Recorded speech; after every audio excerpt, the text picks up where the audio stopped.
sobre a transfiguração do Senhor, de São Leão Magno, Papa. A verdadeira fé reconhece Cristo como Deus e homem. A fé de Pedro é recompensada. A leitura evangélica, caríssimos, que através dos ouvidos corporais atingiu o ouvido interior do espírito, chama-nos à inteligência de um grande mistério. Sob a inspiração da graça de Deus, consegui-la-emos com maior facilidade. Se tomarmos por objeto de nossas considerações as narrativas que acabamos de ouvir. O Salvador do gênero humano, Jesus Cristo, lançando os fundamentos daquela fé que converte os ímpios à justiça e restitui os mortos à vida, formava seus discípulos e restitui os mortos à vida. Formava seus discípulos por doutrina e milagres, a fim de crerem que o mesmo Cristo é o unigênito de Deus e o Filho do homem. Isolar um do outro não seria proveitoso para a salvação. Perigo igual seria acreditar que o Senhor era só Deus e não homem, ou apenas homem e não Deus. Era preciso confessar ambas as verdades. Como em Deus havia verdadeira natureza humana, unia-se à natureza humana a verdadeira divindade. O Senhor, com a finalidade de confirmar o salutífero conhecimento dessa verdade de fé, havia interrogado os seus discípulos, o que acreditavam, o que pensavam dele, em meio das mais diversas opiniões dos demais. O apóstolo Pedro, por revelação do Pai Supremo, supera o corpóreo e vai além do humano. Vê com os olhos do Espírito o Filho de Deus vivo, confessa a glória da divindade, porque não se detém na substância da carne e do sangue. A sublimidade desta fé agradou tanto ao Senhor que ele o chamou feliz e bem-aventurado e outorgou-lhe a sagrada firmeza da pedra inconcussa, sobre a qual seria fundada a igreja e contra a qual não prevaleceriam as portas do inferno, nem as leis da morte. Além disso, para ligar ou desligar a qualquer causa, não seria ratificado nos céus senão o que sentenciasse Pedro. Sobre a transfiguração do Senhor, de São Leão Magno, Papa. Cristo se transfigurou principalmente para comprovar a verdade e o poder de seu corpo. Caríssimo, este agudo entendimento que fora digno de louvor devia ser instruído acerca do mistério da substância inferior, a fim de que a fé do apóstolo, elevada à glória de confessar a divindade de Cristo, não julgasse ser indigno e impróprio de Deus impassível assumir a nossa fraqueza. Não acreditasse ter sido em Cristo glorificada a natureza humana a ponto de não poder mais sofrer o suplício, nem ser dissolvida pela morte. Ao dizer o Senhor que devia subir a Jerusalém, sofrer muitas coisas dos anciãos, escribas e príncipes dos sacerdotes, ser morto e ressuscitar ao terceiro dia, Mateus 16, 21 e 20, de 17 a 19, São Pedro, esclarecido por luz suprema, num fervor da confissão ardente sobre o Filho de Deus, rejeitou com propositada repulsa, que julgava religiosa, as contumélias dos escárnios e opróbrio da morte cruel. Foi corrigido com benigna repreensão por Jesus e estimulado à ambição de participar de sua paixão. A subsequente exortação do Senhor inspirou e ensinou a seus seguidores voluntários a renunciarem a si mesmos e, pela esperança dos bens eternos, considerarem insignificante qualquer prejuízo temporal. Finalmente, salvaria sua vida quem não temesse perdê-la por Cristo. Mateus 16, 25.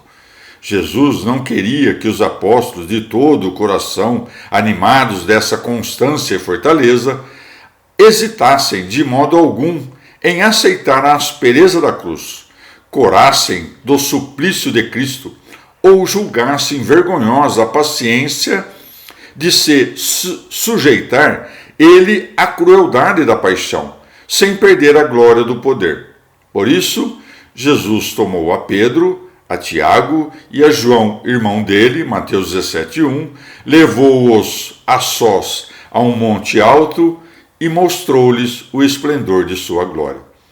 Entendem-se que agora possuía a majestade de Deus.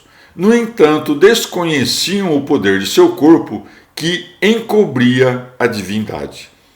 O Senhor prometera adequada e significativamente que alguns dos discípulos presentes não morreriam antes de verem o Filho do Homem vir no seu reino, Mateus 16:28, isto é, na glória régia que convinha de modo especial à natureza humana assumida. E ele quis tornar visível a esses três varões aquela visão inefável e inacessível, contudo, que é reservada aos puros de coração na vida eterna, de modo nenhum poderiam ter e contemplar os que ainda se achavam revestidos da carne mortal.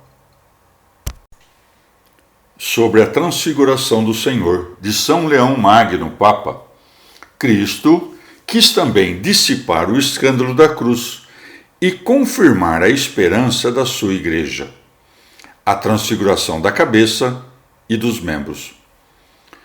Revelou, portanto, o Senhor diante de testemunhas escolhidas a sua glória e iluminou de tanto esplendor o aspecto exterior daquele corpo semelhante aos demais, que o seu rosto brilhou como o sol e as suas vestes tornaram-se brancas como a neve. Mateus 17:2.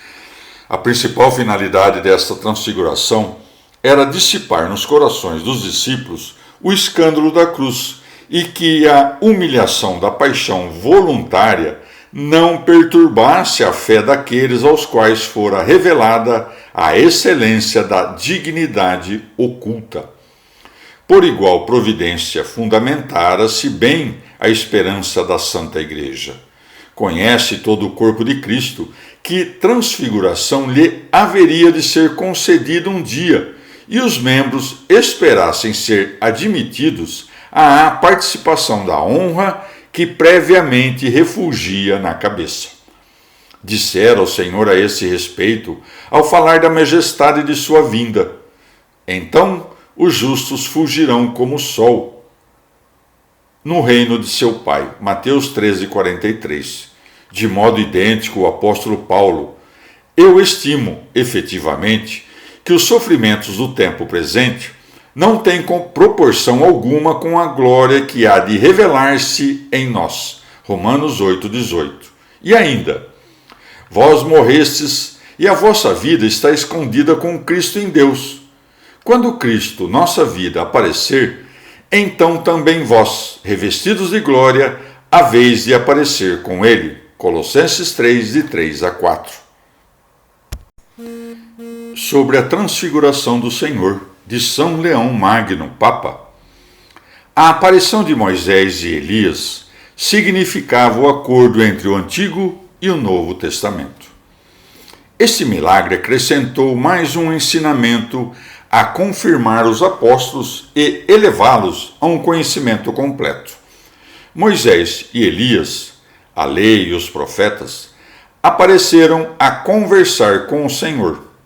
Naquele encontro de 5 homens, cumpriu-se a palavra de 2 ou 3 testemunhas. Deuteronômio 19:15, Mateus 18:16, João 8:17, 2 Coríntios 13:1, Hebreus 10:28. O que pode haver de mais estável, mais firme do que a palavra, em cuja pregação ressoa a trombeta tanto do Antigo quanto do Novo Testamento e concorrem a doutrina evangélica e as provas dos antigos testemunhos? Entram mutuamente em acordo as páginas de ambas as alianças. Mostra, manifesta e visivelmente o esplendor da presente glória, aquilo que os sinais precedentes, sob o véu dos mistérios, haviam prometido. Diz São João: a lei foi dada por meio de Moisés. A graça e a verdade vieram por meio de Jesus Cristo. João 1,17. Nele se cumpriram a promessa das figuras proféticas e a razão dos preceitos legais. Demonstra ser verdadeira a profecia por sua presença e torna possíveis os mandamentos para a sua graça. Sobre a transfiguração do Senhor, de São Leão Magno, Papa. A ambição de Pedro não era má, mas desordenada. O apóstolo Pedro, animado pelas revelações desses mistérios, desprezando os bens mundanos e entediado dos terrenos, foi de certo modo raptado em espírito pelo anelo dos eternos. Repleto de alegria pelo conjunto da visão, queria habitar com Jesus no lugar onde se regozijava de ver revelada a sua glória. Disse: Senhor, é bom que fiquemos aqui. Se queres, farei aqui 3 tendas, uma para ti, outra para Moisés e outra para Elias. Mateus 17:4. O Senhor não respondeu a esta sugestão, indicando não ser má, mas desordenada a sua ambição. O mundo só podia ser salvo pela morte de Cristo. O Senhor, com seu exemplo, apelava pela fé dos fiéis. Se não podemos duvidar das promessas da bem-aventurança, entendamos, contudo, devermos, entre as tentações dessa vida, antes pedir a paciência do que a glória, pois a felicidade do reino não pode antecipar-se ao tempo de sofrimento. Sobre a transfiguração do Senhor, de São Leão Magno, Papa. Explicação da palavra: este é o meu filho amado. Falava ainda quando uma nuvem luminosa os envolveu e uma voz saída da nuvem dizia: este é o meu filho amado, no qual ponho as minhas complacências. Ouvi-o. Mateus 17:5. O Pai estava presente no Filho e naquela glória do Senhor que ele moderava para ser suportada pela vista dos discípulos.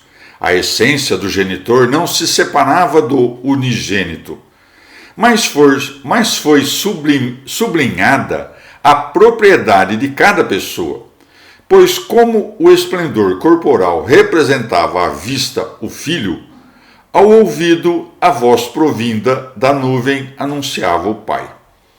Os discípulos, ao ouvirem esta voz, caíram de rosto por terra e foram tomados de grande medo, não só do Pai, mas também tremeram perante a majestade do Filho. Com um senso superior, entenderam a divindade única de ambos. Não havendo hesitação na fé, também não houve discriminação no temor. Foi amplo e múltiplo aquele testemunho, mais ouvido pela força das palavras do que pelo som da voz. Ao dizer o Pai: este é meu filho amado, no qual ponho as minhas complacências, ouvi-o, não é evidente que escutaram: este é o meu filho, nascido de mim, que está comigo e é extratemporal? Nem o genitor é anterior ao gerado, nem o gerado posterior ao genitor. Este é o meu filho, que a divindade de mim não separa, o poder não divide, a eternidade não discerne. Este é o meu filho, não adotivo, mas próprio, não criado de outrem, mas gerado de mim, não de outra natureza comparável à minha, mas igual a mim, nascido de minha essência. Este é meu filho, por quem todas as coisas foram feitas, e sem ele coisa alguma foi feita. João 1,3. Porque tudo o que eu faço, ele o faz de modo semelhante, e tudo o que eu opero, ele o faz comigo inseparavelmente e sem diferença. O Filho está no Pai e o Pai no Filho. João 10,38. E a nossa unidade é indivisível. E sendo eu uma pessoa que gerou, ele outra, a quem gerei, não é lícito pensar dele algo de diverso do que é possível cogitar a meu respeito. Este é o meu filho, que não se prevaleceu da igualdade que tem comigo, Filipenses 3,6, nem presumiu usurpar, permanecendo em a natureza de minha glória, a fim de cumprir o desígnio comum de restaurar o gênero humano, condescendeu até unir a imutável divindade à natureza de servo. Sobre a transfiguração do Senhor, de São Leão Magno, Papa, comentário da expressão ouvi-o. A este, pois, no qual ponho todas as minhas complacências em todas as coisas, e cuja pregação me revela, cuja humildade me glorifica, ouvi-o sem hesitação, porque ele é a verdade e a vida, ele é a minha virtude e sabedoria. Ouvi-o, os mistérios da lei pronunciaram, cantaram os lábios dos profetas. Ouvi-o, redime o mundo em seu sangue, amarra o diabo e toma seus utensílios, destrói o documento do pecado e rompe o pacto da prevaricação. Ouvi-o, ele abre o caminho do céu e pelo suplício da cruz prepara-vos a ascensão ao reino. Por que receais a redenção? Por que vos atemoriza serdes libertados das feridas? Faça-se o que, segundo o seu beneplácito, Cristo quer. Rejeitai o medo carnal. Armai-vos da constância fiel. É indigno receardes na paixão do Salvador o sofrimento que, por seu dom, não temeis no fim que vos espera. Sobre a transfiguração do Senhor, de São Leão Magno, Papa. Este testemunho do Pai robustece a todos, apesar da própria fraqueza. Tudo isso, caríssimos, foi dito não só para a utilidade daqueles que as ouviram com os próprios ouvidos, mas a Igreja inteira aprendeu o que viram com os próprios olhos, os 3 apóstolos, e transmitiram de sua audição. Confirme-se, segundo a pregação do Sacratíssimo Evangelho, a fé de todos. Ninguém se envergonhe da cruz de Cristo, pela qual o mundo foi remido. Ninguém tema sofrer pela justiça, ou desconfie da retribuição prometida. Pelo labor se passa ao repouso, pela morte se transita para a vida. Uma vez que Cristo assumiu toda a fraqueza de nossa humanidade, se permanecermos na confissão e no amor a Ele, venceremos como Ele venceu e receberemos o que prometeu. Na prática dos mandamentos ou no suportar das diversidades, deve ressoar sempre aos nossos ouvidos a acima mencionada voz do Pai que dizia: Este é o meu Filho amado, no qual ponho minhas complacências. Ouvi-o. Ele que vive e reina com o Pai e o Espírito Santo nos séculos dos séculos. Amém.